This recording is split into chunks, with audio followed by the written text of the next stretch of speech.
skills that I acquired as a political science major and how they were transferable over into this field, call those out. And I talk about the role, why I like being a Scrum Master, my first role as a Scrum Master, some of the challenges and successes I found with that, talking about other roles if necessary, but definitely touching base on my current role, highlighting things I love about the organization, my teams. I'm always optimistic with this. Like, so even if like you really hate your ways of working, like that's not really Mhm. the time to call it out. Just say, hey, you know what? I love my teams, love the organization, or at least the parts that you do love. And just calling those things out.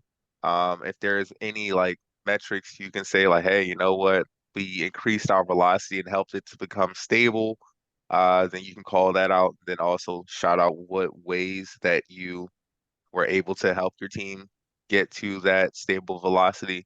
But your story is something that you want to practice ahead of the interview. So you want to be prepared for all the questions, but you definitely want to have your story down packed.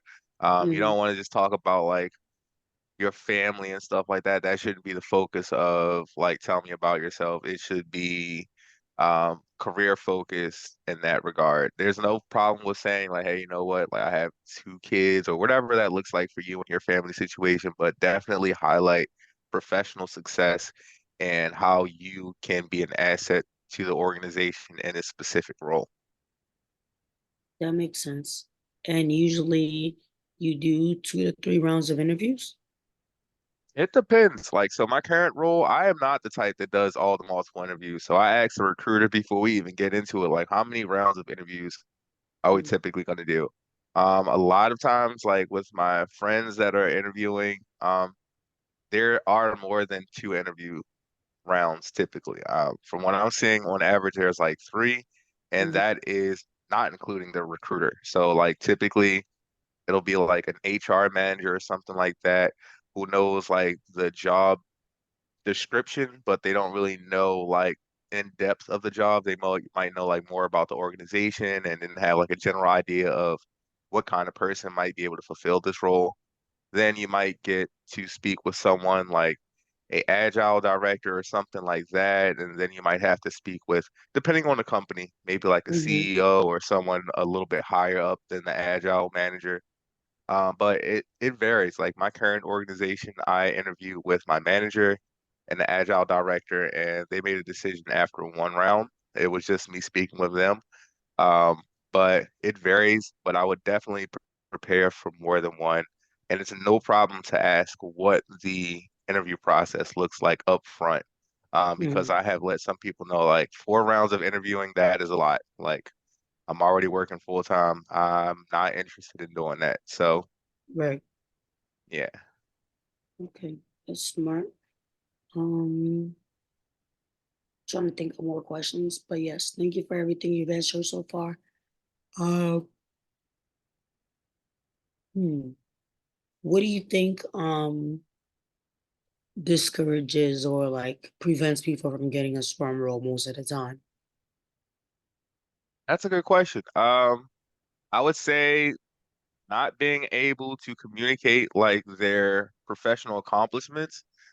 So like we know like what a scrum master is. You can say I'm a teacher, I'm a leader, but if you aren't able to say, hey, you know what, this was a pain point for my team. We weren't doing this well when I got there, when I observed them, and I felt like that was something that we could build on. And so typically when you go to your team, the first thing you're going to do is you're going to observe them for a full sprint. You're not going to facilitate. You're just going to observe. You can help out and support, but you're not going to be the one sharing your screen typically for that. So Mhm. you can say, hey, you know, when I first got to my team, when I was observing, this is what I noticed. Like, hey, you know what? I noticed that they were estimating individually. So front end was estimating, back end was estimating, QA was estimating, and they would actually add those points together to create their story point. And you know what? I helped to put together a training that she'll show them that estimation is a team process and that we have to do it with all those different areas in mind as one and not individually and then combine them. And you can talk Mhm. about how that helped the team, what that looked like on the team before. You can be like, oh, you know what? Per sprint, we were pulling in like 60 story points, but one story point or one story might have been a 12 because we considered all the different areas and then combined them. And afterwards, we were looking at about like 17 story points per sprint, and that's because our estimations were as a team as opposed to individually and then compiled together. So have like some different scenarios that you can say this is what was going on, Mhm. here's what the expectation was, here's what I did to train them to get them to understand what the expectation was, and then here's what it looked like once we actually put it together in practice. So not being able to talk to scenarios is one of the big things. But there's a lot of soft skills that are required for this. So you want to be energetic and optimistic.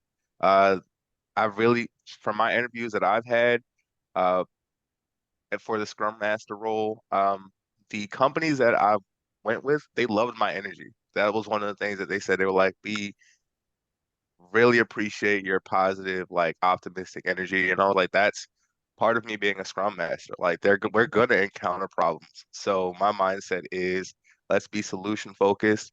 Let me do my best to help the team not feel that pit pressure any more than they have to.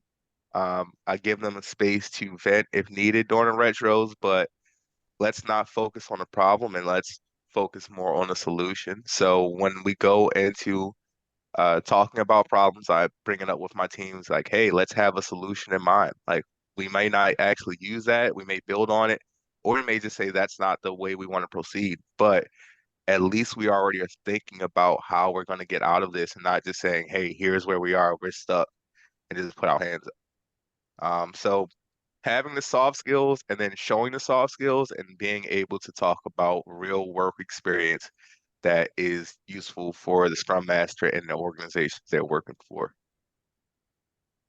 Thank you for that. Coach Britt, of You course. go.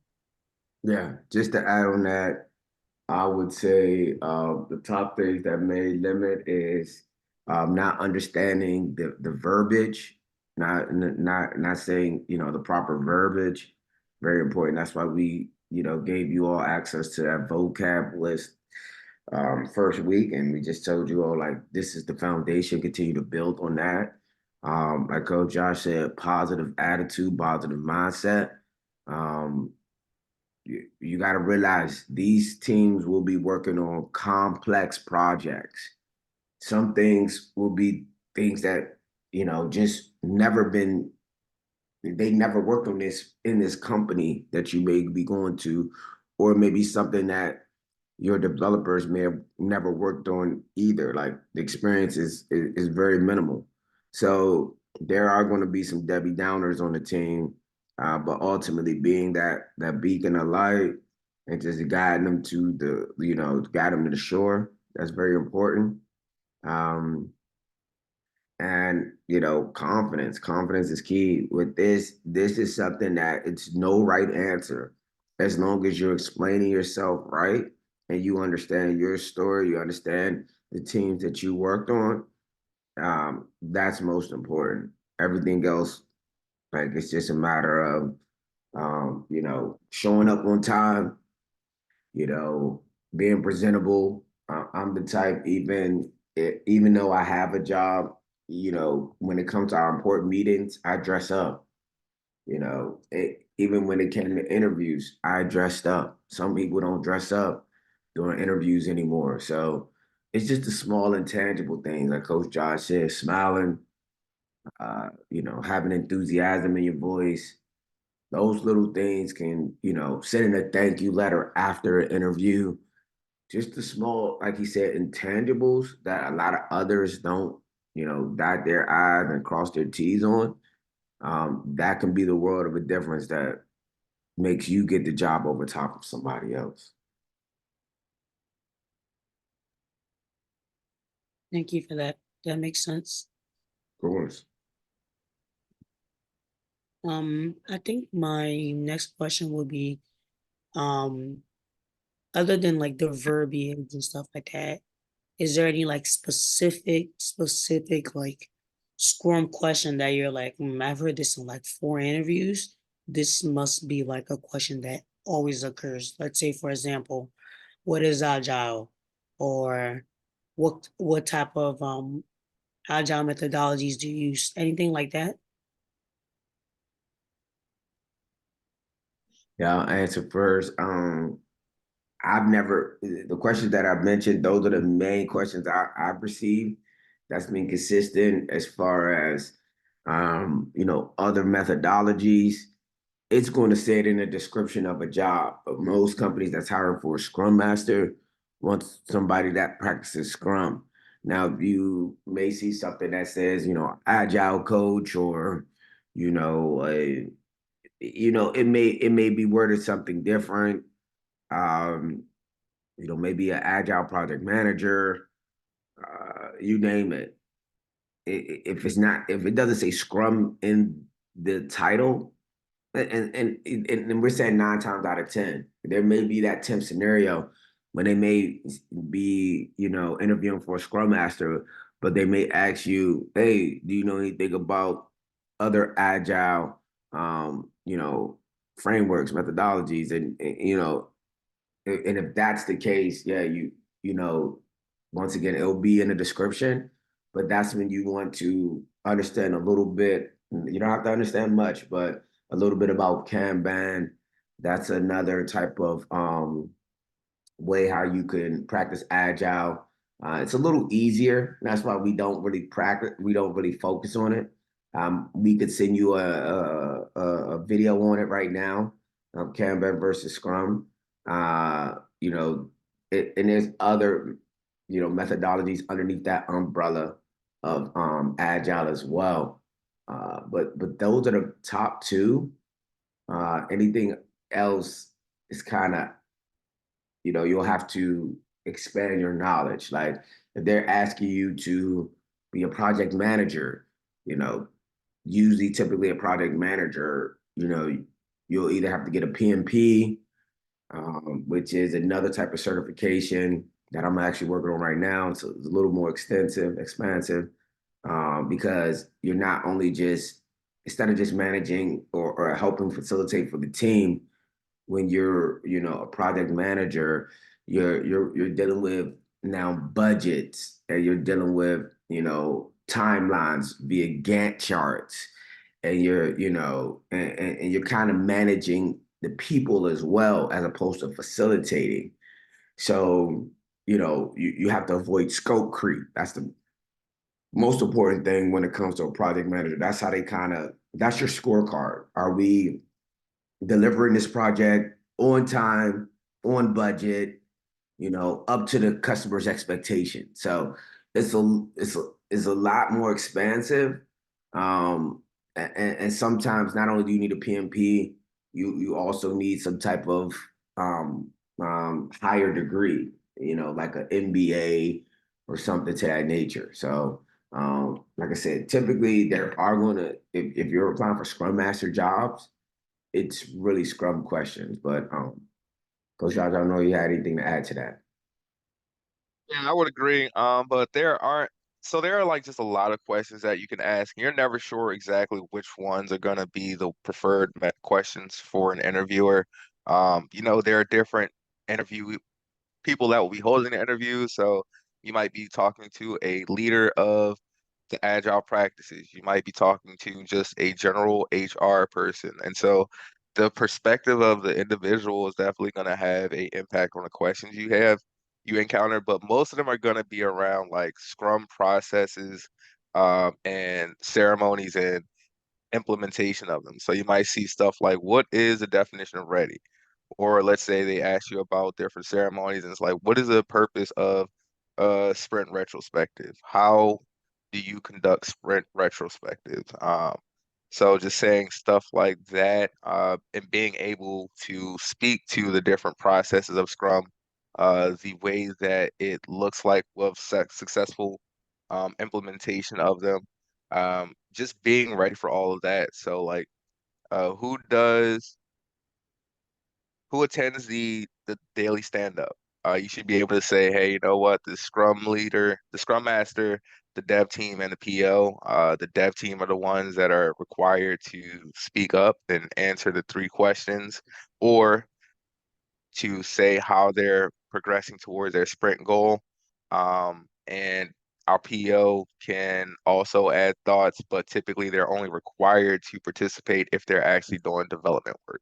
So just the things that we've gone over, just ensuring that you know what they look like and you know exactly how to facilitate those things. Because believe it or not, there are some people who can get scrum jobs, but they don't actually understand the process and how to implement it. And so it seems like most often in interviews, they're trying to weed out the people that are just good character people, good energy people, but they're also trying to find that combination of people that actually understand what is expected of them and how to implement it. Also, you want to stay away from like managerial type speaking. So saying, oh, I make my team do this or I make them do that. Like you want to say, hey, you know what? I encourage my teams. Like I support them with this. Like I tell them that this is the expectation and I allow them to, you know what I'm saying, like incorporate it how they think and then we can readjust. So just being able to speak to the different ceremonies, how you facilitate it and what happens during those different ceremonies, I think you will be in a good place. You also want to understand the pillars of Scrum, the different Scrum values, how they're important. You should be able to recite those offhand. So do you remember the pillars of Scrum? Anyone? There were three pillars and there were five values. Transparency. I know it's Tia. Um, And which one is that? Is that the Scrum values or is that the pillars of Scrum, Trey? Pillars. Yes, sir, you're right. And TIA is correct. Do you remember what TIA stands for? I remember you saying transparency, so you got one. Yeah, and this was just on my practice exam too. Dang. Is it introspection or intersection? Inspection. Inspection and a. I want to say accountability, but I'm not 100% sure. Close. So the third one is adaptation. So TIA stands for transparency, inspection, and adaptation. So we want to be transparent about what we've encountered, what we've done, and how things are going. We also want to inspect that. So we want to look back and say, hey, you know what? Is this our desired path? Is this our desired outcome? Do we think that this process can get better in any way? And then actually creating a plan and adopting it and adding that to our way of working. Again, with this, there's literally no losses in Scrum. It's either a win or a lesson. And so, because of that, as long as we learn from it and we don't continue to make the same mistake again, then it is okay. Like we can call out where we fell short and we can also call out what we're going to do to correct course and avoid that same mistake from happening again going forward. So that is also something you want to say during your interviews. That we are flexible. You should also be able to speak to the difference between waterfall and agile, and what are the advantages and disadvantages of each. And when I get that question, I knock that out the park really easily because I say waterfall is a cyclical process that one step can't happen without the other. And if anything is missed in one of the other prior steps, then we would have to go back to the beginning of the process or at least to that stage. And that can be time consuming and very expensive. It does not allow for much flexibility during the process. And agile is kind of the inverse because it allows for us to see where we are at that time and adjust the course if needed. I say that like the easiest way for me to sum it up is saying that like waterfall is great for projects where we already know everything about the project and pretty much like an enhancement to something or a system that is not really innovative or new, but Agile is best suited for things that are innovative and new because as we learn more, we can start to do development and create the project, but as we learn lessons, we can adjust if needed. And it doesn't allow for that same amount of flexibility in waterfall. And we've seen some waterfall projects in the past go over budget, go over time, and just not meet the underlying goal of the project. While we've seen Agile uh, being able to come back behind some of those projects and then have the desired outcome achieved in much less time. And so it just depends on the project, but both methods are useful depending on the situation. Okay, so thank you for answering the first question, Ray. What about the Scrum values? What are the 5 Scrum values?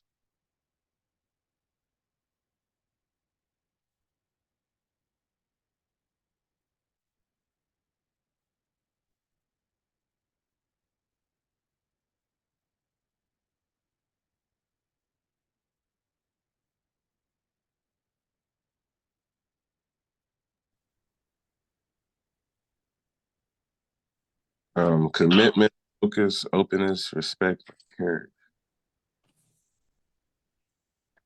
I heard courage, respect, openness, and did you say the Focus. other two? Commitment and focus. Yes, Mm, sir. Corf, CCORF. Those are the 5 values. Another question you might encounter is which one do you think is most important? That is subjective based on your opinion. As long as you can describe your why, that's another thing. Like if you give an answer, be able to explain why you feel that way. As Coach Britt mentioned, a lot of this stuff is subjective and it's based on your opinion and your experience. So be able to speak to that experience and what has shaped your perspective to lead you to feel the way that you do. So if you can do that, then pretty much you'll get those questions right. Um, but also be confident.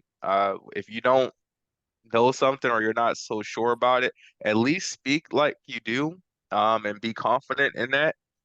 Because it's better to be confident than like clearly doubting yourself, especially if you're saying that you have experience and you know what it is to be a Scrum Master. So definitely speak with confidence, even if you are not 100% sure.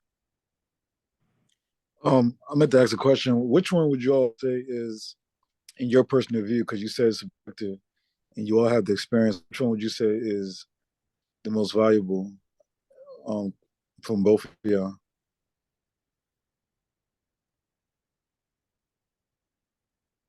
Out of the 5 values, Yes, or are you talking about yes, the pillars? 5 values. I would say they're all important, but if I had to choose one, then I would probably say it depends on where my teams are. So, with one of my teams, I would say for them openness, because they have great Mhm. ways of working. They're productive together. However, they are not so open to trying new things, or they hadn't been historically. And so, Mhm. just getting them to a point where they were open to trying things that was typically not their normal way of doing things was a big thing for them, because they were very focused. They had the assumed trust, and they actually have been working together so long that they had real trust established with each other. They were very respectful for each other and of each other. Courage because they typically didn't get their work ahead of the release. They got it just as the release was beginning, and they just planned their work and got it done. And they were definitely focused on their task in hand. It's just getting them to be agile teams. So some teams are good at being development teams, but maybe they're not great at being agile. Maybe they don't focus on their metrics. They don't really care about when stories are pulled into a sprint or when it's completed as long as it's done before the release. And that's what I was encountering with my team. So for them, I would say openness. For my other team, I would say theirs is courage. So like they like to get their instructions and just move forward and start working. They're respectful of each other, they focus. But just having that courage to say, hey, you know what, let's try this and let's act and speak up about what they're encountering, when they see it, as opposed to having someone specifically ask, like, hey, you know what, is there something we're not thinking about here? So I think it varies depending on the teams and where they are. Coach Britt, how would you answer that question?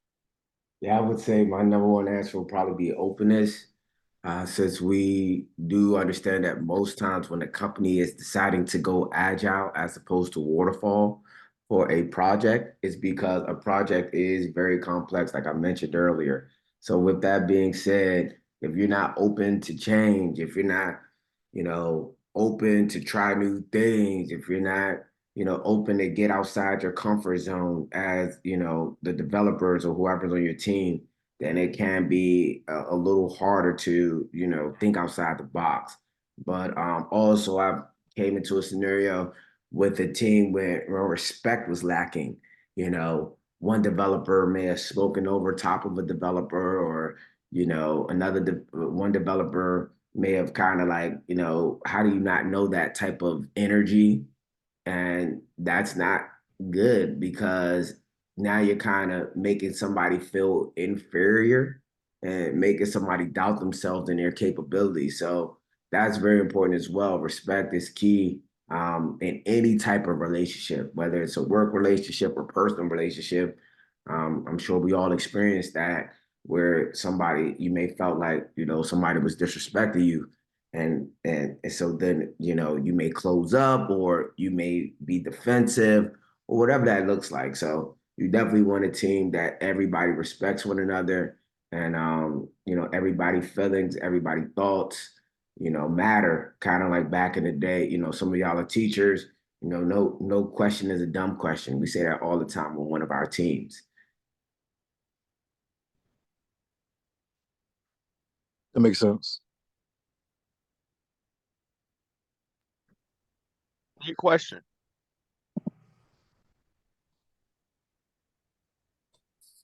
Do we have any other questions about interview questions that may be posed to you?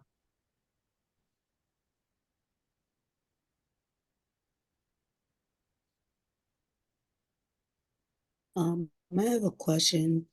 Um, will you guys be like, maybe you might see a job and send it our way, or do anything hands-on to help us with interview prep, or you just suggest just like, like keep studying the questions and actually just applying to jobs? Like, is there anything else you guys do? Because I know you guys are also busy with your job.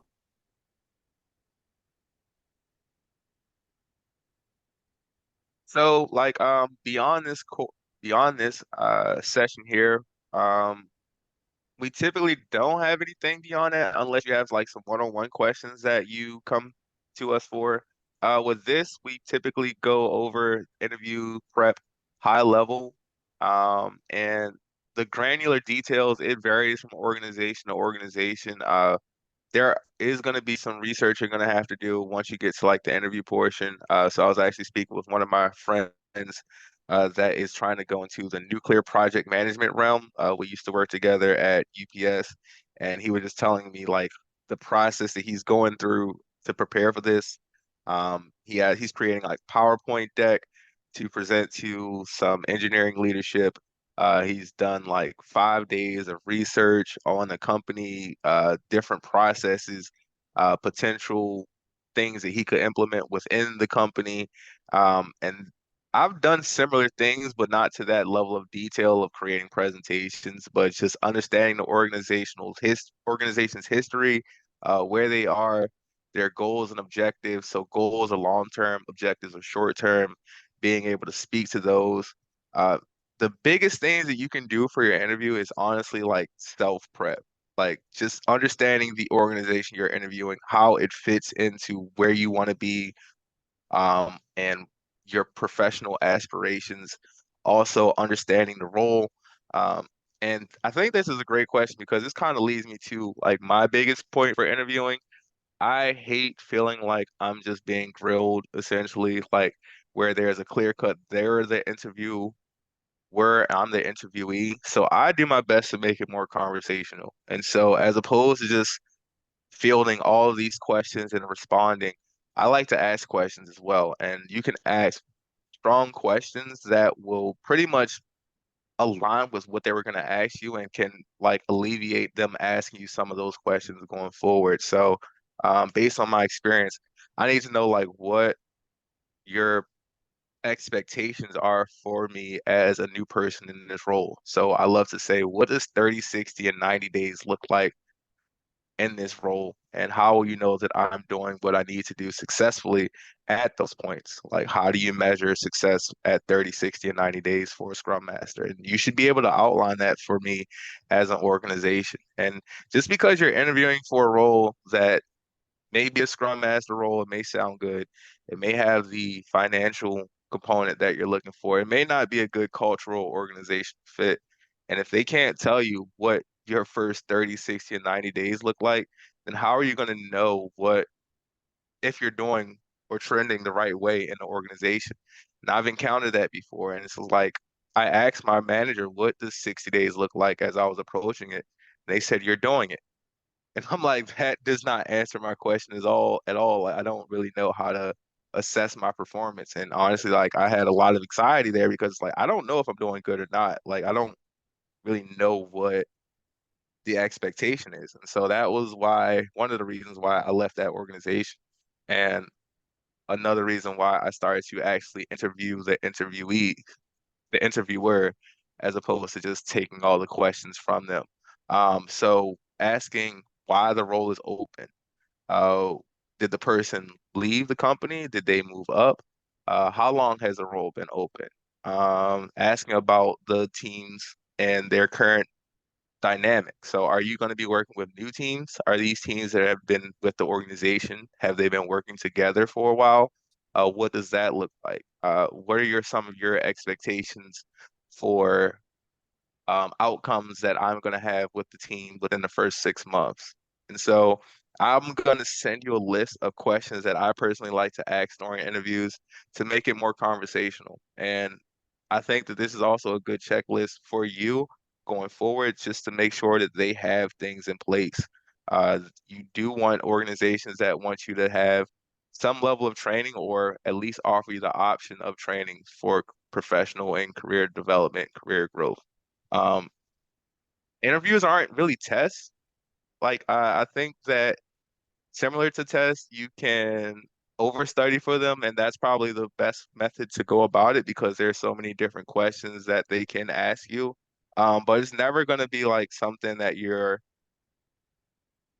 know exactly what is going to be coming in the interview, but you can do your best to prepare for it and to make sure that you have all your bases covered. Understanding the Scrum guide and how to implement it is the foundation. Understanding the pillars of Scrum and the Scrum values, and then understanding what Scrum looks like in actual practice. Because if you go in there and you say, hey, you know what, we want to have successful sprints, and at the end of 3 months when we close our sprint, then they're gonna be like, what? A 3 month sprint? That doesn't sound right at all. So just making sure that your verbiage is in alignment with what is the reality is like the biggest things. Like don't overthink it. You have to be really confident in these. I think I lost at least one job because I wasn't confident in it. So we'll do our best to coach you and support you if you have any questions prior to an interview or you come across some interview questions that you're not sure the best way to answer. We can definitely support you with that, but you're going to have to do some legwork on your own just to make sure that you can talk about the organization, how it fits in your goals and your objectives, your short term and your long term, and also what assets you're going to bring to the organization. You're going to be fine. Yeah, just to add to what Coach Josh mentioned, um, yeah, we asked you all to sign up for this class. We appreciate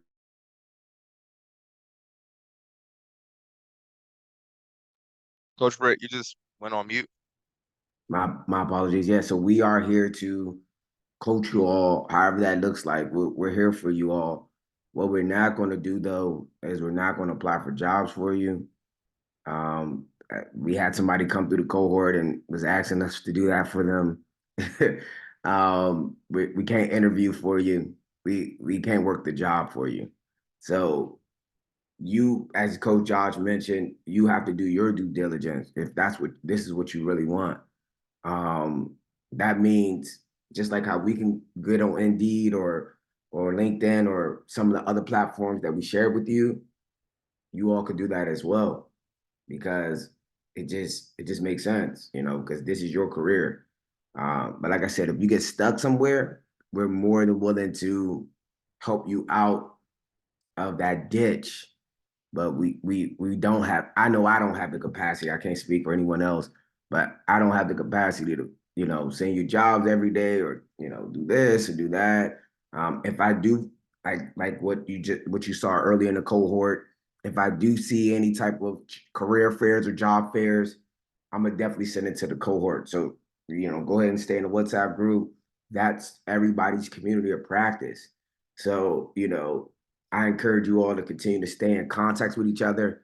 I haven't seen much communication in the WhatsApp. That doesn't mean y'all weren't communicating. Who knows? Maybe you all were calling each other. Maybe you all were texting each other. I couldn't tell you.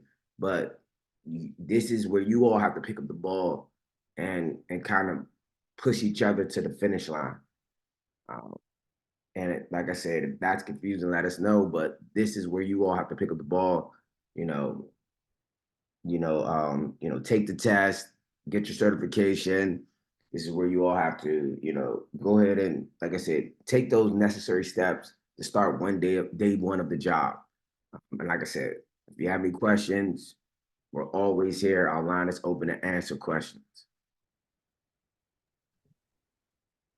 Just to piggyback off of that, also, we're gonna support you with getting your first Scrum certification, but hopefully this will not be your last. So when you do the next level of certifications, you should also be networking while you're studying for that. So if you have a class that you want to expand your network with that, if it's a self-taught thing, that you really can't network, but you can definitely see if maybe the body that is giving you the certification, so maybe scrum.org, maybe they have some local chapters that are in your area that you can meet up with.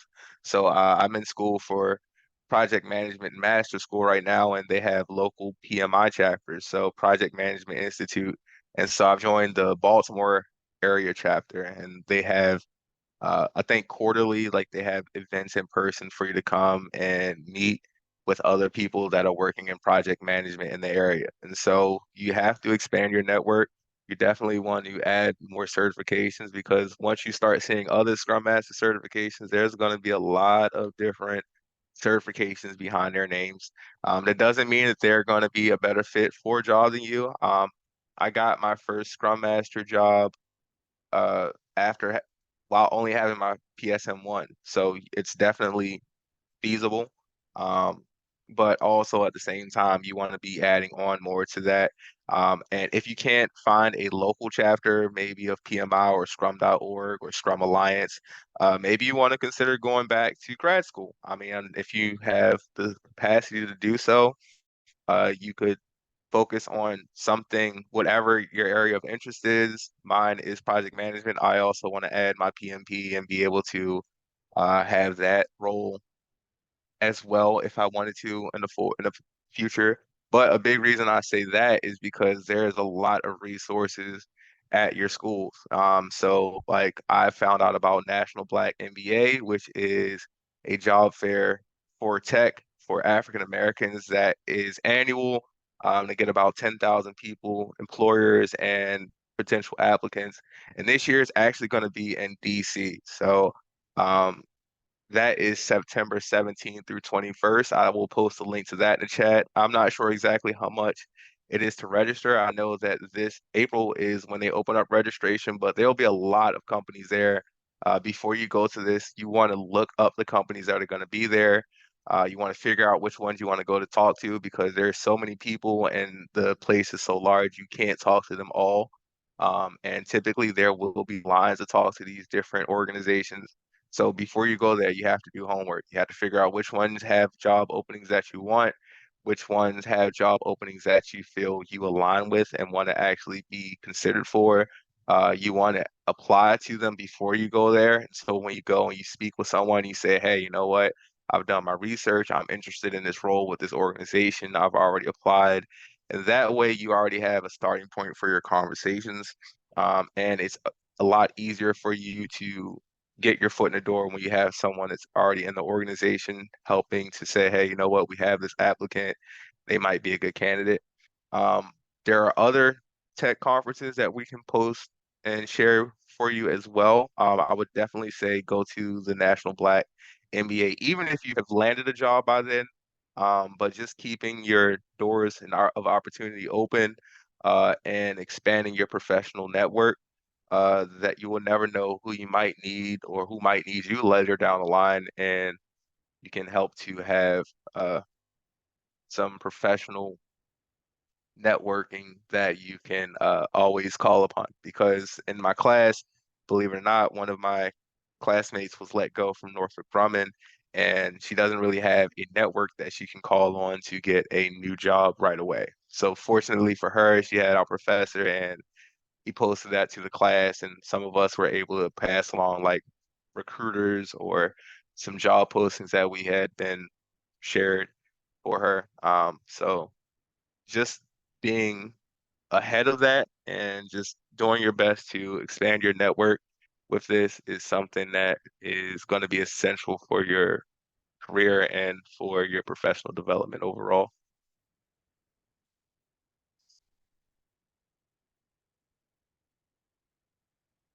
Coach Brett, I'll pass it back over to you.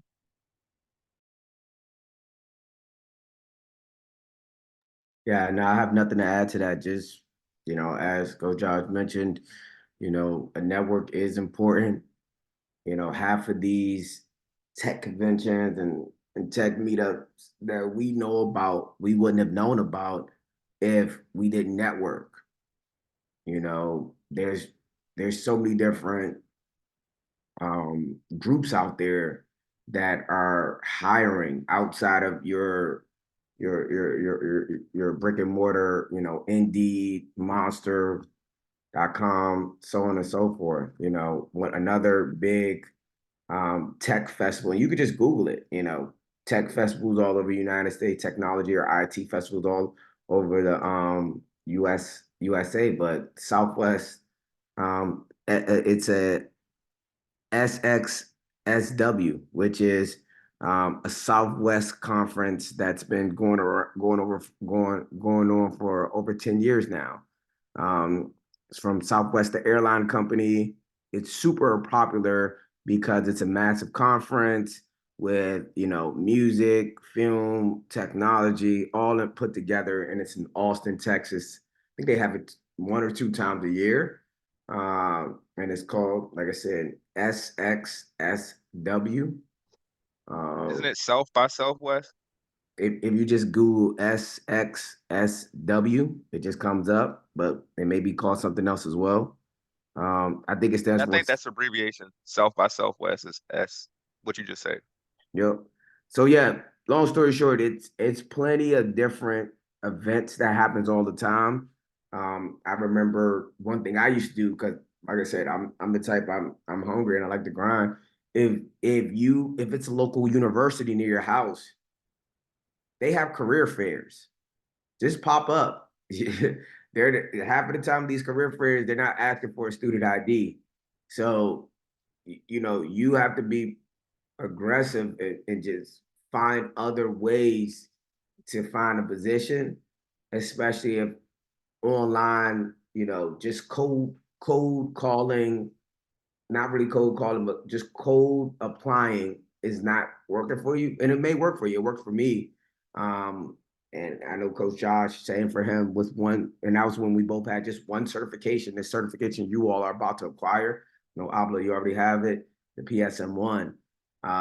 So anything is possible, but who gets it is the person who is going to, consistently, put in that effort. Like I said, be on time, be direct, be confident. Like those small intangible things will go a long way, believe it or not. We all heard it since we were kids, but it's still, is, evident to this day.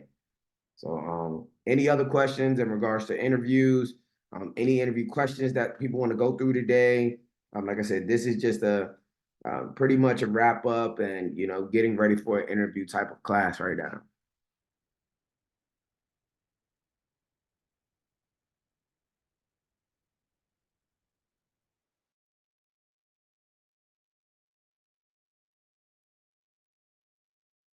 As you think through any final questions you may have, just from my experience with class, I would definitely say use LinkedIn. That is not something that I typically use very much. And so I'm sharing this information from other grad school alumni or from grad school alumni from Morgan State that have shared this with us as the as first semester grad school students. Reach out to people on LinkedIn, and so like not just reach out to recruiters for the company for the job you want, but also if you search the company and the role, like the a name of people that currently work for that organization in the role will pop up. So they said they recommended that you reach out to someone in the role that you want for the organization, ask them for a few minutes of their time. Like, hey, you know what? You have 15 minutes that I can ask a few questions about the organization and your current role. And they say that more often than not, people are willing to do that. That is another way for you to establish and develop your professional network. Once you spoke with someone in the organization and you say, hey, you know what, this might be something that I align with. You can say, hey, you know what, I'm interested in applying for this job and I'm going to do so. Maybe they have an HR person that they can recommend you to, and so that you have a reference from inside the organization. If they don't willingly do that, then you could then reach out to a recruiter again, saying, "I just want to speak to you about some of the opportunities that you may have." Not just saying, "Hey, you know what? I want a job. I want to be a scrum master for you guys," but building that professional relationship first, and then asking for the support. That can help you to go a long way. And so, pretty much the same feel that you get from the different tech conferences as far as getting to interact with someone that represents the organization. You can do that on your own on LinkedIn. So feel free to reach out to people. If someone doesn't respond to you, then they may not be the only person that's working in that role for the organization. Reach out to someone else and just help yourself. That's the biggest thing that we can say. Um, one of the people that came back to speak to us is a HR rep for HP, and they let us know that only about 20 to 30% of the jobs that are out there are on job boards. So looking at places like LinkedIn, you're definitely going to see more jobs and different opportunities than you would by just going the generic route. There's no problem with going the generic route as far as Indeed and Dice and Monster jobs. You can definitely get jobs from there. I've done it. Coach Britt has done it as well. But if you want to set yourself apart, you want to give yourself more of a chance to get the job, then that is another option that you have as well. Did anyone come up with any other questions they want us to go over?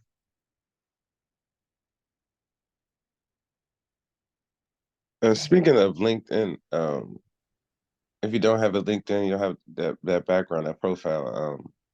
Like what are the things that I should put on there to make myself attractive for a Scrum Master role? That is a great question. Coach Britt, I think you're a little bit more set up on LinkedIn. Again, I don't have a picture. I barely have any information on my LinkedIn. And the only reason I have one that is updated with Scrum Master information is because my recruiter for my current job required me to send it over to her for me to be a candidate. So I had to update it quickly, but I haven't touched it since.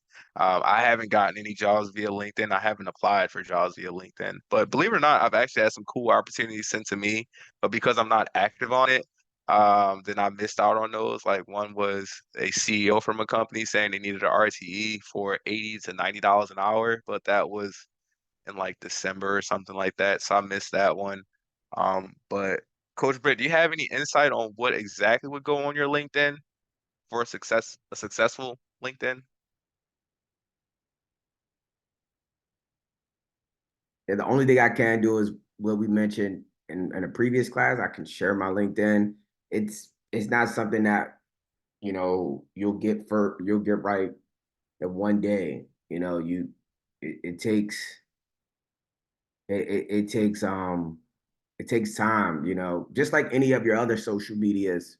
I'm sure we're all probably very um, you know A lot of us may be very connected on an IG or a Facebook. Just like how you're probably on that every day, you should be on LinkedIn every day. Um, you want to connect with other people that are Scrum Masters.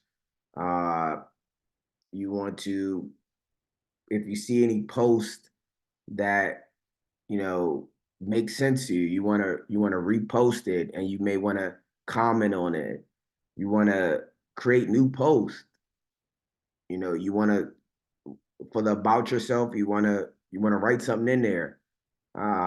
You want to have your experience up to date. And as mentioned, I did reactivate my LinkedIn just for this cohort. I will be deactivating it sometime this week. So if you haven't had a chance to look at my LinkedIn, please go ahead and do that today. Don't wait, because I am going to deactivate it. I'm not looking for a job, so that's why I wasn't really active on it. But nonetheless, please go ahead and take time today to look at my LinkedIn.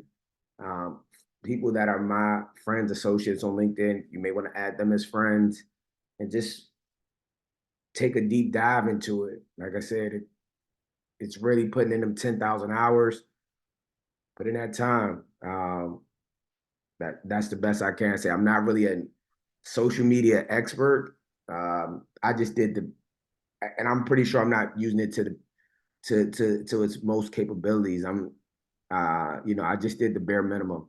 Like I said, if you click on the link, I just added a picture recently. You want to add some type of professional picture. Um, you know, I wrote something for the about yourself. The activity is once again me reposting or commenting on other people's posts. Majority of my friends on LinkedIn, as I mentioned, are somebody in the project management, agile space. I wrote my experience, wrote my education, all my license and certifications are there. And of course, once you get your PSM1, you can put your certification there. I put my skills people endorse my skills. That's when somebody else kind of says, hey, Andre, he's good at project management, or he's good at strategy, or whatever have you. That's what, and people start, endorsing you. And last but not least, if you're interested in any companies, you may start following them.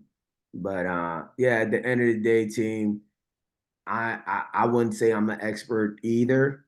And I've never received a job from LinkedIn, but I have seen where I apply for a job and the recruiter will come look at my LinkedIn. So it does give you kind of an indication of, okay, this person may be a little interested in me.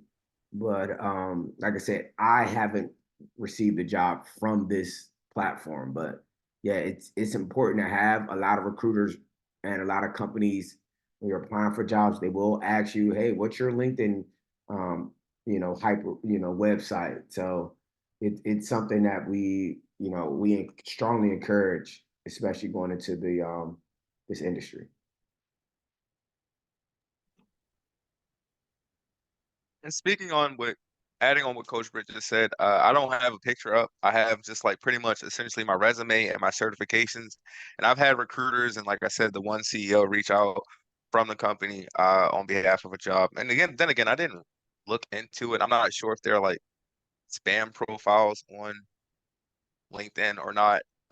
But I have had some people reach out with no picture, and pretty much, like I said, just my resume with the certs that I have up there. So um, maybe you can just use that as a starting point, add the professional headshot when you get a chance, and then, like Coach Britt said, just stay active, um, reposting and posting things that are relevant to your career path. That would probably be a good way for you to get started.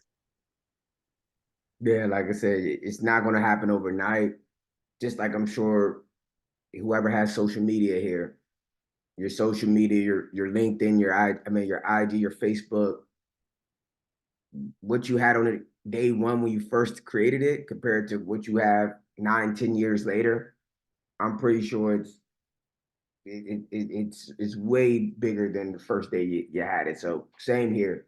You put in the work, you put in the effort, people are going to draw to you. They're going to be attracted to your profile, just like with the social media, any other social media.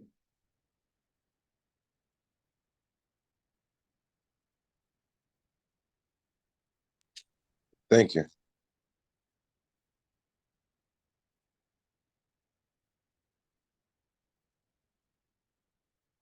All right, Tim, any other questions, thoughts? If not, we can ask you all some questions based upon this document. And like I said, no, you know, no answer is a bad answer. I think what's most important is just, shaking the cobwebs out and really trying to get your mind you know, in that type of setting to interview.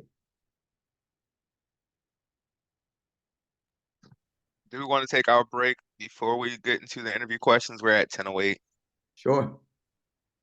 But that's if Okay, anybody has so any final questions before we come back and start asking you all questions.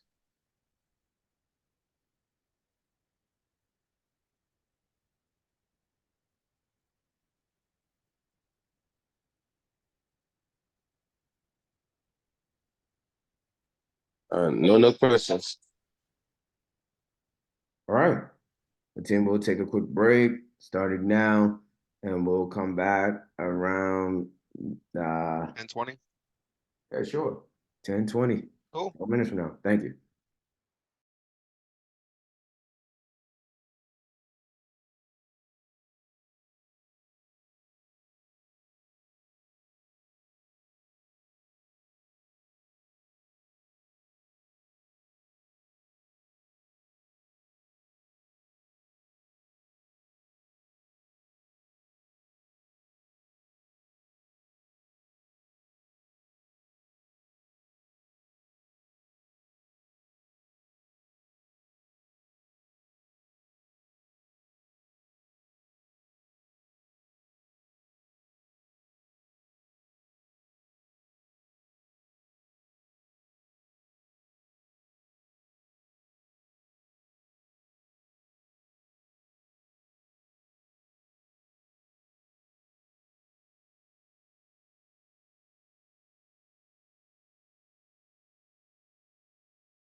Coach Fred, are you back? Yeah, I'm here. Okay. Abla, Andrea, we here? I'm here. Yeah, I'm here too. Cool. All right. Let's go ahead and jump into this.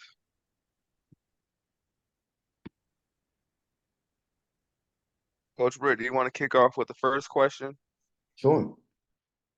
Yeah, for the first question, we can go with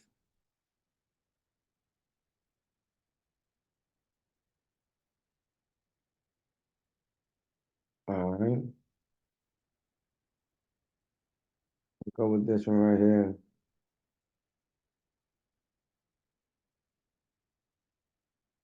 When is it appropriate to skip the daily stand-up meeting?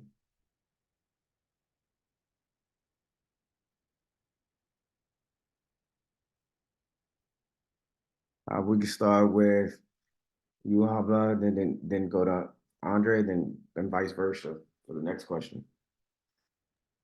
From what I read, it's never appropriate to skip a daily stand up, but in the cases that these do happens or when the developers have their developers event day, which is a day where they're able to have more time to handle their task related to a sprint. Okay. And Andre?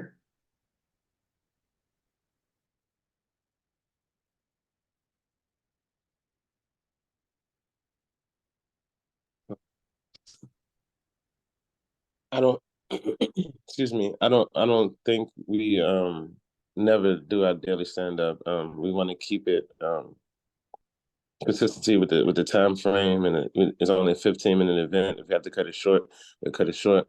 But I think for the team and our, like I said, consistency, it should happen all the time. Good. Yeah, both of y'all got it right. Once again, as we iterated, please just stay confident. Andre, you did start with I think, but yeah, the best answer is in my opinion, just it's not recommended to never skip the daily stand up. If some team members aren't able to show, then the show must go on. If others aren't able to attend, it'll just be a faster, it'll be a quicker daily stand up as opposed to taking a whole 15 minutes. But we try to keep that daily stand up during the cadence of every day. Yeah, I think that's the best answer. So thank you all. You both pretty much answered that question well. So Josh. Thank you. Okay. So as a Scrum Master, how do you ensure that your team is not overcommitting to the goal? We said we were going to flip the answer. So Dre,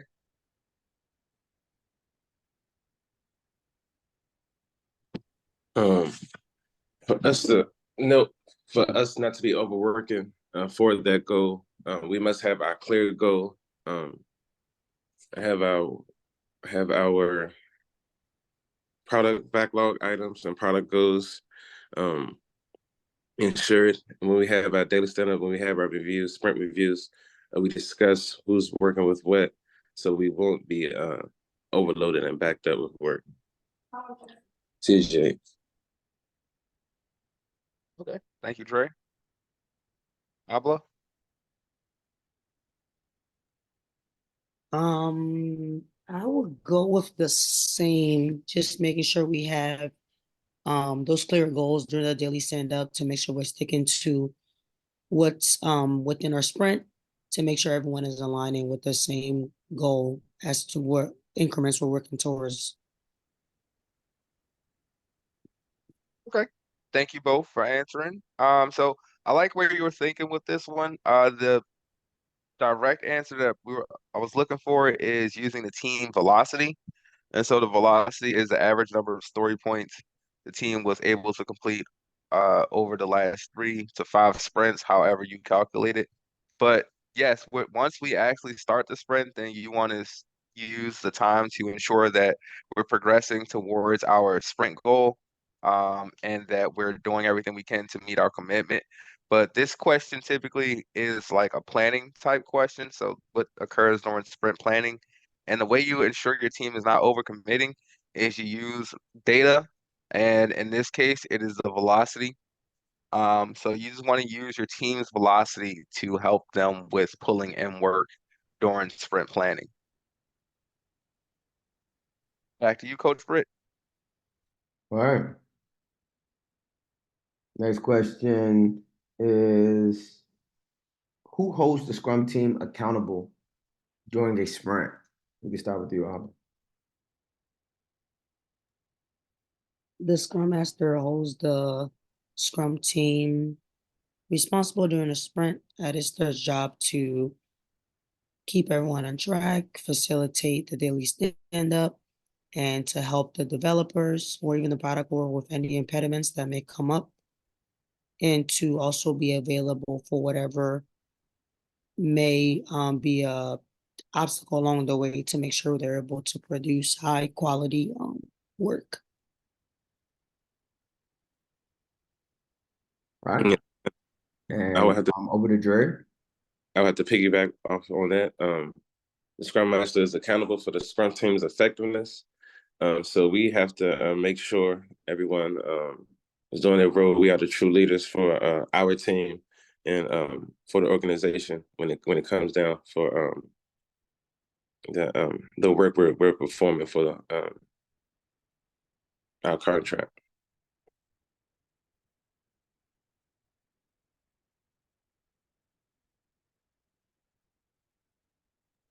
All right, team. Unfortunately, we did not get that one right. As we remember with Scrum, Scrum teams is self-organized. That means that we all hold each other accountable. It's not the Scrum Master's duty. We are just there to facilitate and coach, but we aren't there to hold hands, and we're not there to make people do anything. So, once again, Scrum teams are self-organizing, and it's up to the team to make sure that the team is getting things done. All right, back to you, Josh. Okay, Josh. thank you. Um, what is an organizational impediment you've dealt with before?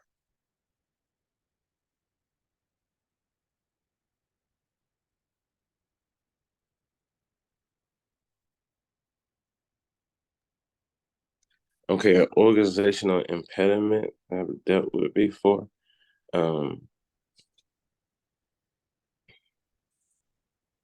Not reaching. And I'll give you a hint. I know this is a dude. Would you like a hint, or we want to just take your best Please. shot at it? I'll take a hint. Okay, so for this one, you can think of like some of the things that we've mentioned as anti-patterns of Scrum, and maybe they were doing some of those anti-patterns.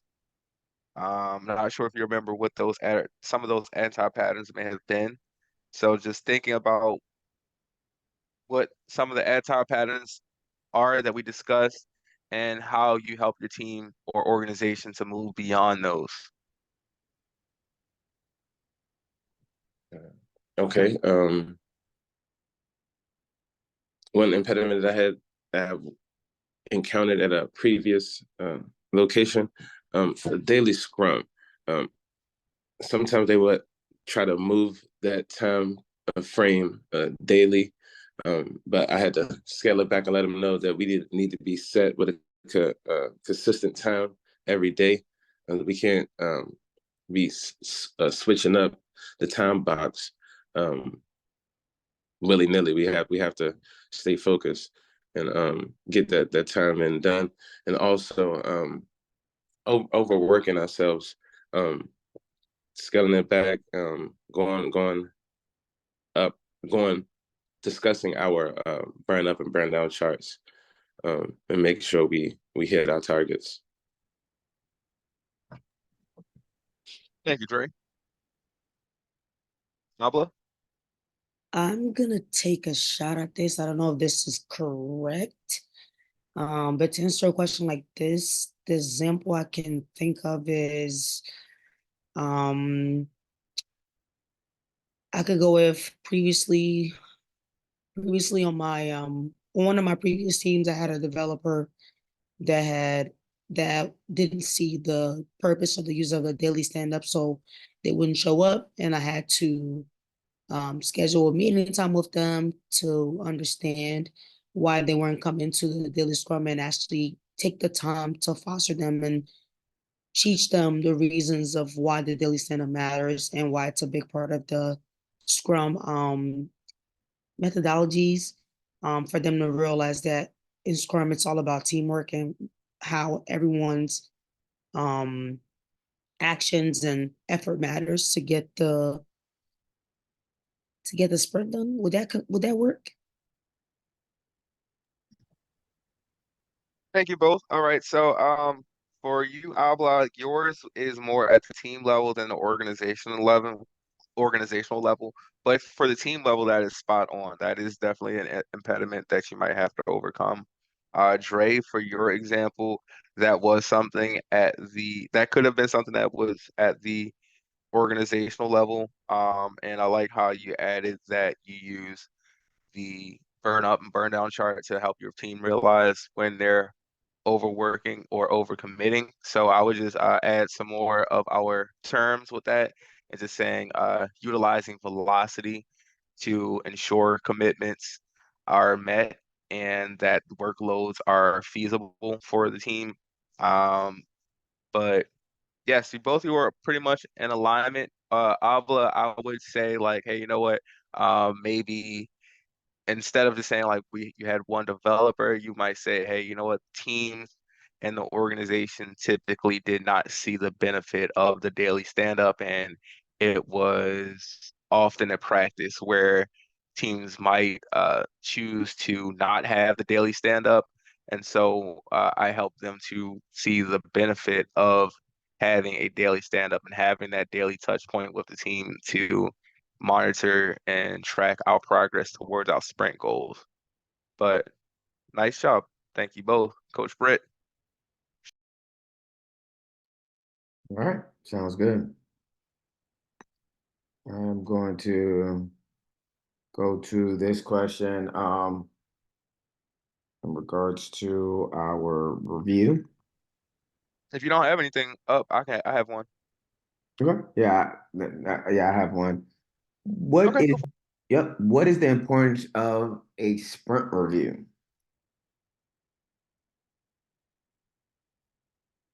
Start with you, Album.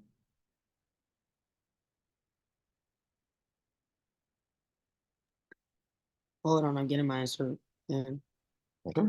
There's nothing wrong with that. It's good to sometimes take a pause, gather your thoughts. That is another thing. As you just said that, just to piggyback quickly, embrace the silence. Like you don't have to directly answer everything immediately as soon as the question is posed. It is okay to take a moment or two to think, gather your thoughts, and then give an answer back. So embrace the silence and don't feel like you have to answer immediately. Thank you guys for that, because that actually makes sense. I believe the importance of the sprint review is to connect with the stakeholders and the customers of a product to get their feedback. Um, Once we've had the chance to come up with any development or um, let's say progress as we're within a sprint to help us focus on what needs to be done compared to waiting till the end to figure out what the problems are with that product. So overall, the purpose of the sprint review is to find out what the impediments or obstacles are while we're still within the sprint to be able to change it.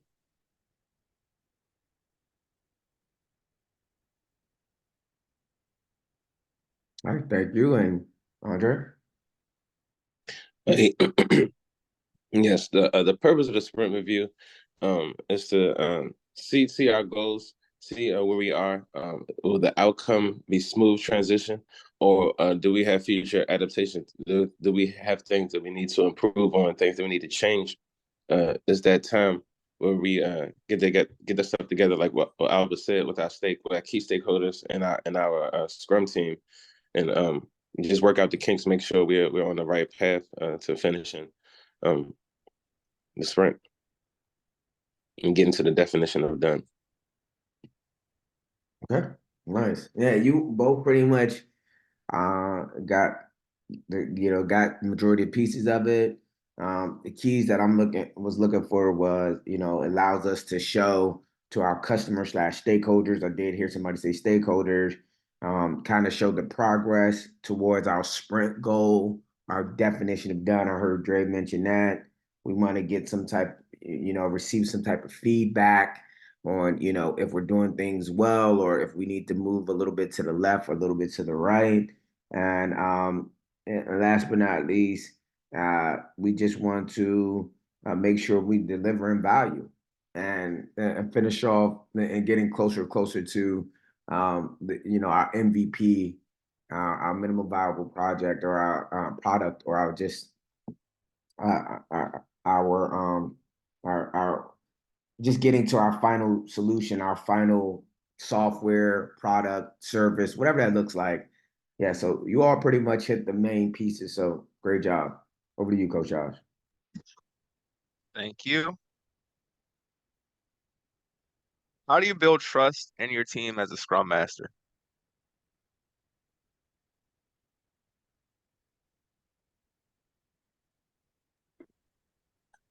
Um, I believe you build trust with your team, excuse me, with our Scrum values, with commitment, focus, openness, respect, and courage.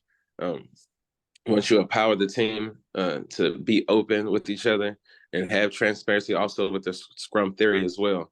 The Scrum theory and the Scrum values will keep aligned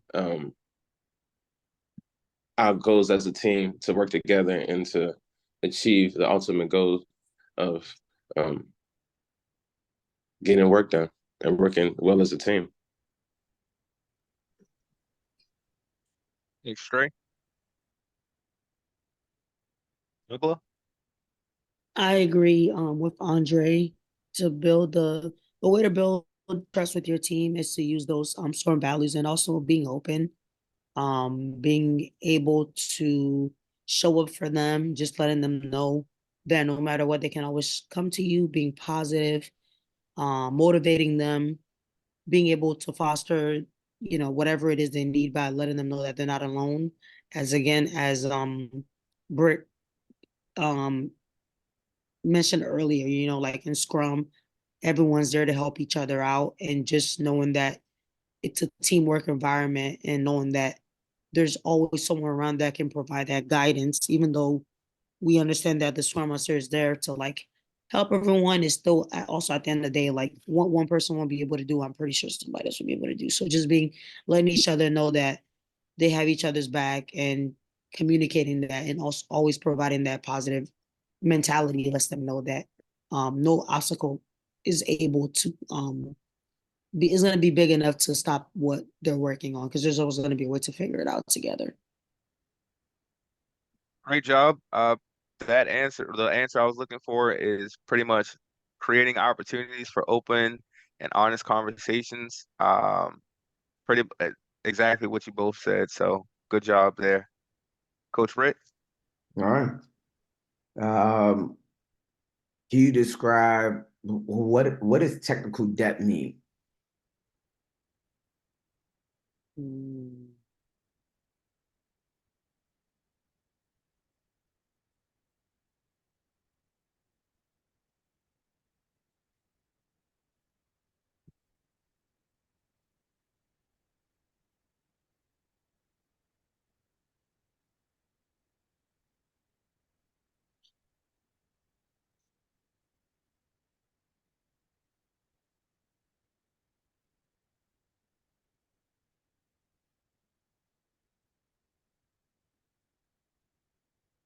From my belief, technical debt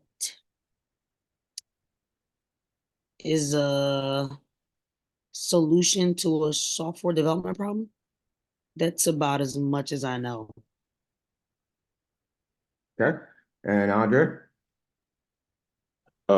Technical debt is the cause of reworking a code in the future because decisions were made in the present. All right. Sounds like Andre, yeah, I know what you're doing, man. Congratulations. But long story short, yes, that is correct. Team, this is something that we kind of touched on it earlier when I mentioned scope creep. Scope creep is more of a project manager type of term, but technical debt is pretty much work that has to be redone. It's rework. It's work that will cost your company more money. As a great example of this is, say if you try to do things cheap on a cheap way, and you think you're saving money, but then unfortunately you got to go back and you got to redo it. So not only did you pay how much you paid the original, I mean, when you try to go the cheap way, but now you have to pay the premium because now you got to pay how much you have to pay to do it the actual way. So you're paying double and you're wasting time because you could have got it done right the first time. So long story short, it's rework, typically of code. So, a developer may have to recode something, and not only does it waste money, but it also wastes time. So, um, it's something that I have been asked before that's kind of off the beaten path. That's why you do have to be a little technical savvy and understand a little bit about what developers are doing as well. So don't let something like that throw you for a curveball. It's easy. Like I said, debt. Think of debt. Like if you owe somebody, so you have to rework that or repay it. So that's the rework of code. All right. Then back to you, Coach Josh. Thank you. What is the user story structure? And can you give me an example?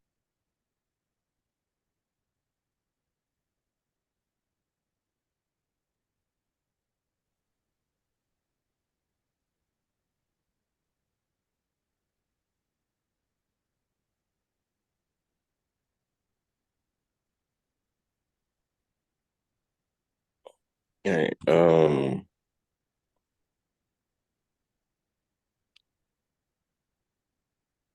It's like on the tip of my tongue. No daddy. Um,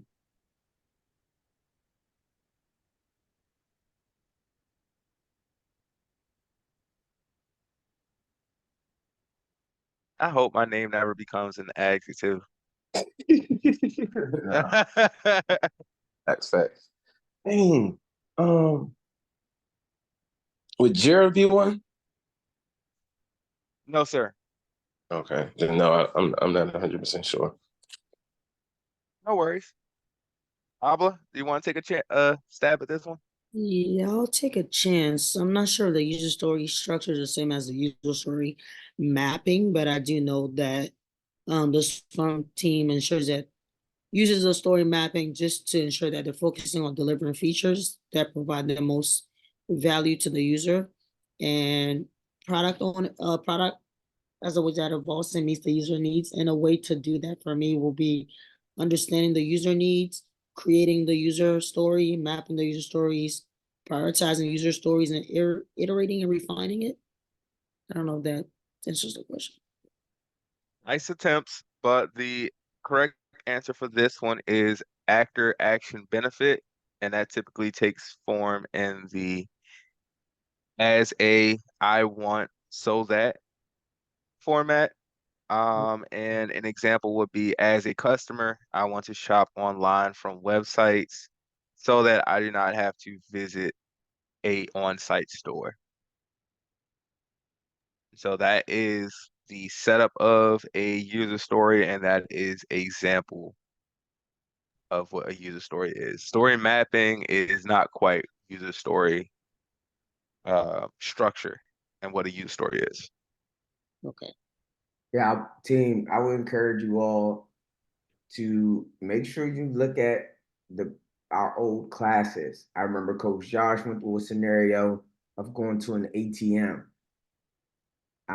If we're looking in our chat, if you go to the top of the chat and if you go to the media section, media links and docs, look back at some of our artifacts. One of the artifacts was how to write an agile user story. And it was the example we talked about in class as a parent, I want to check on my sleeping baby without entering the room so that I know he is safe without disturbing him. Then that was when a parent wanted to set up a surveillance camera in the baby's room. So it's plenty of scenarios or how to create a user story that we spoke about in this class. So that's when we need to go ahead and look back at previous lessons and some of those artifacts, team. All right. And the next question we have. I have a quick question. Go ahead. I do remember the story artifact one. Did you were you able to put the last class video on the chat? Because I know I've went through the other ones and took notes. Did we get the last one? The last week video? I can look right quick in the chat. I believe I did. Yep. If you look on the chat on Sunday, the 14th, right after class, I posted the class, Okay. Okay, cool. and I plan on doing the same today after this class. Tim, we have about 10 more minutes of questions we'll ask you all. Then if you have any last minute questions that you want to ask on video, cool. Then we'll go into our private parking lot right after. So let me go ahead and get to another question.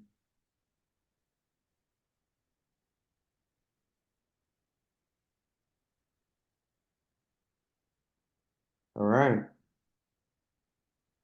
Why is it important to retrospect as a team?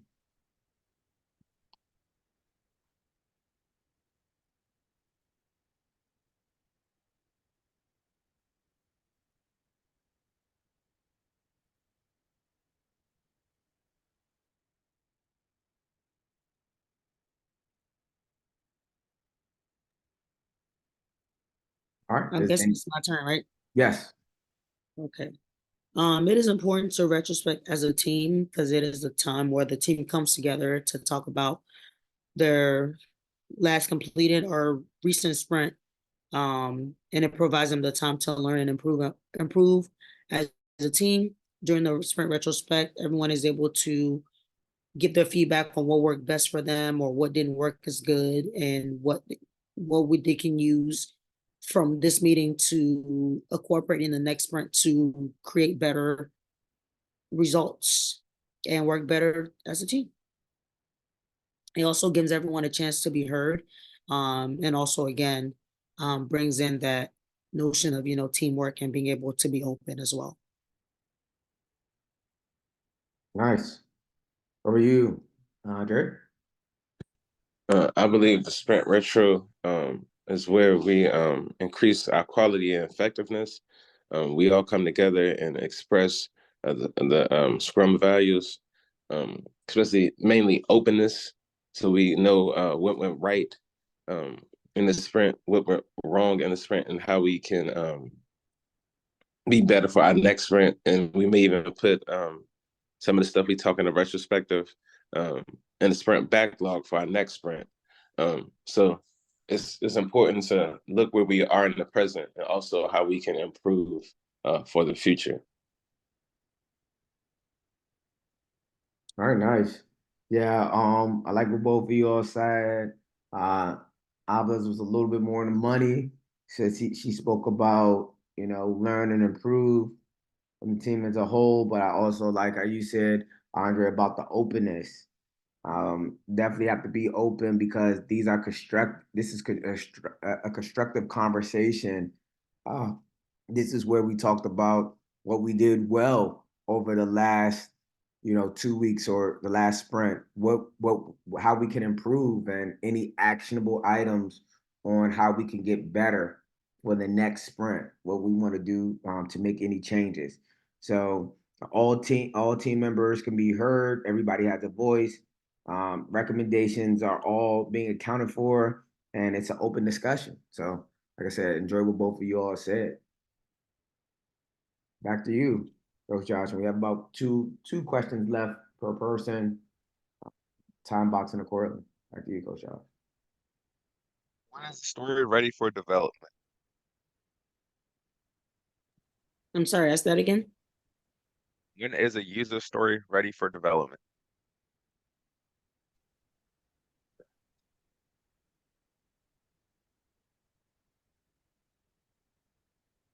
Mm. I would have to go back and study. I do not know that answer. Take a guess. Okay, when is the user story ready for development? Don't get any points wrong for a wrong answer here. Okay, I would say during the sprint. During the sprint and the sprint planning, that's when the user stories will be developed. Okay. Thanks, Trey. Abla?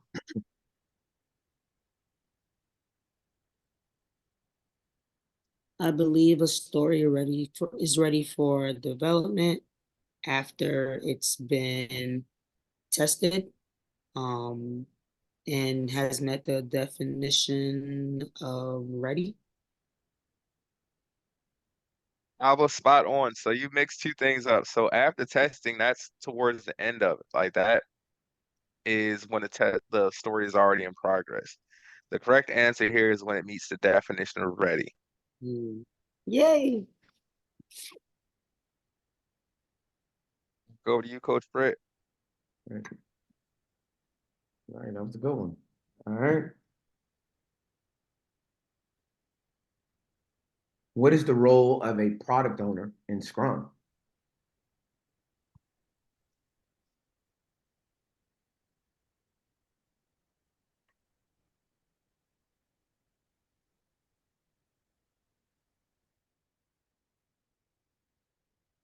The product owner is known as the go-to person, um, or in other words, the customer's representative, on the Scrum team.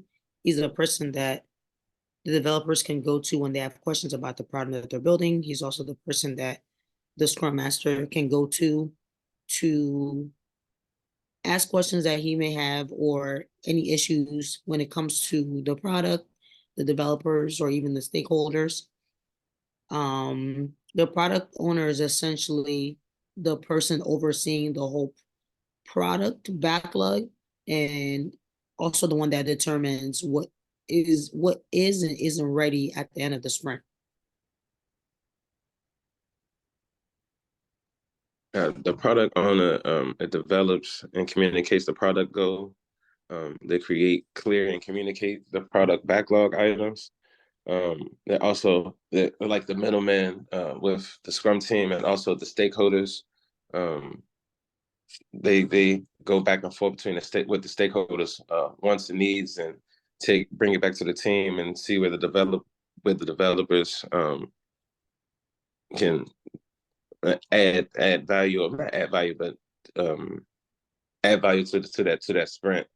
And also vice versa. They're pretty much the middleman between the Scrum team and the stakeholder, so we can come to an agreement of where they want the product to be. That's great. Yeah, both people, you got it spot on. Andre, one thing I would say is you be having the answer, don't talk yourself out of it. Okay. When you got it, you got it. Some answers, just like prime example, the question that Coach Josh had, last question. It was just a quick answer, three words, definition of ready. So Gotcha. when you got it, just stop after that. That's what business speech is about. Just getting straight to the point, no filler words. and just moving on to the next one. So great job, team. Over to you, Coach Josh. Appreciate the feedback. Or- What are spikes?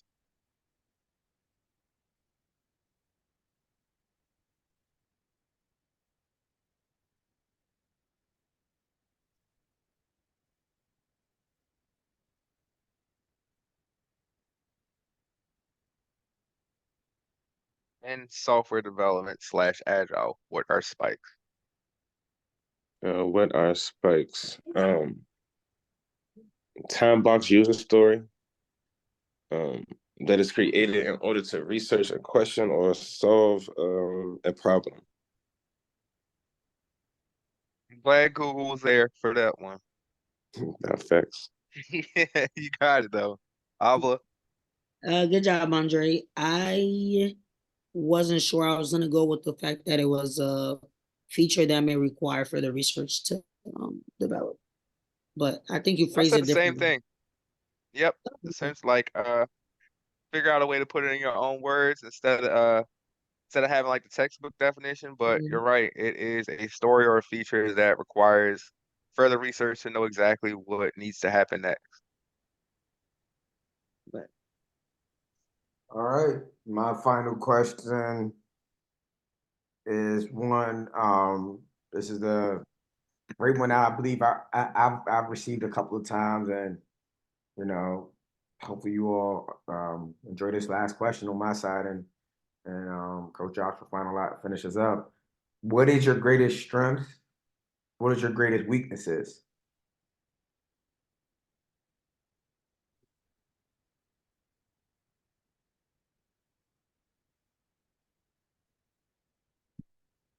I'm gonna go first. Um, my greatest strength is being able to show for others, being able to communicate, to be able to listen, to be a leader, to also show up when there are obstacles for my team. My greatest weakness will also be thinking that I can handle everything on my own when I can also reach out to others for help.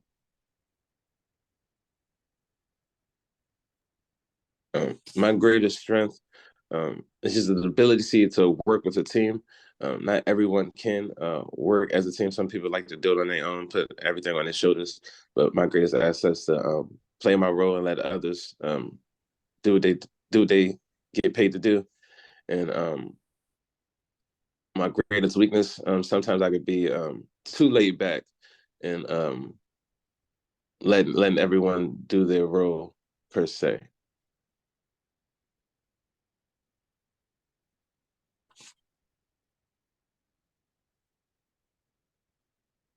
All right, nice team. I usually it's no right or wrong answer for this one, as we all know, but on the document it talks about um, the worst response or most overused. I'm a hard worker and I'm a people person.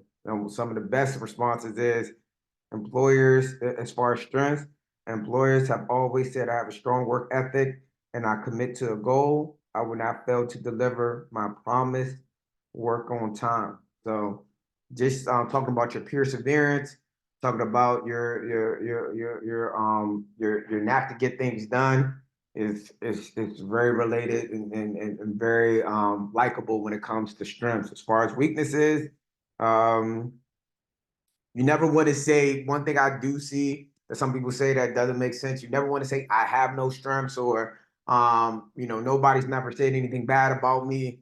Yeah, that's a typical automatic fail. But what this document says is sometimes my zeal to get work done makes me forget I need to have some type of work-life balance. And so then another one is I'm a perfectionist. So sometimes it could be a hindrance to my own progress. So I typically do something similar to that second bullet. I usually say something to the fact of, and this is true with me. I am a very attention to detail type of person. So sometimes with me, trying to make sure I get things right, it slows me down. So I would sacrifice, you know, getting things done quicker, and I'll prefer to get it done right the first time. So that's one strength I usually um, always try to highlight. But great answers, both people. Coach Josh, you can close us out. Cool. What is a MVP?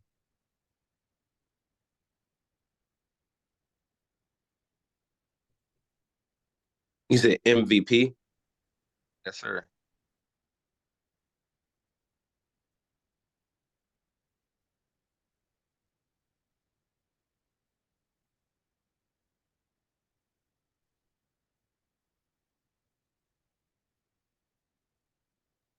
Okay, MVP is where we do the minimum work to get our goals set and done for the definition of done for our stakeholders. What does MVP stand for? Um, Minimum viable product. Okay, thank you. Good job, Andre. Solo? Yes, I agree with him. It's called the minimum viable product. It's a version of a product that contains the minimum sets of features. I'm guessing it's early on within the product development. What is it? Uh, not sprint, but like the basically the first increments of what we're working on when we start within a sprint. The beginning, basically, of the product journey.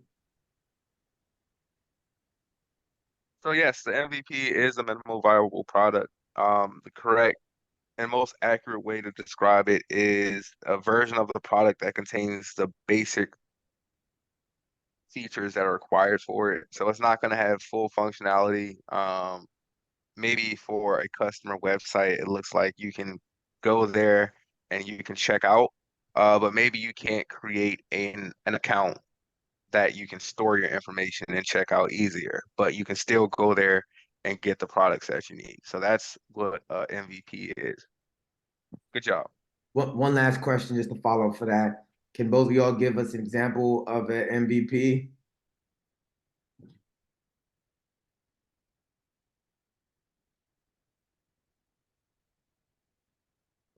Like Coach Josh was saying, maybe it's an app that we're working on, and we're just giving the basics of that app, and we're trying to accomplish, and just give them, I guess, a guideline of what to expect.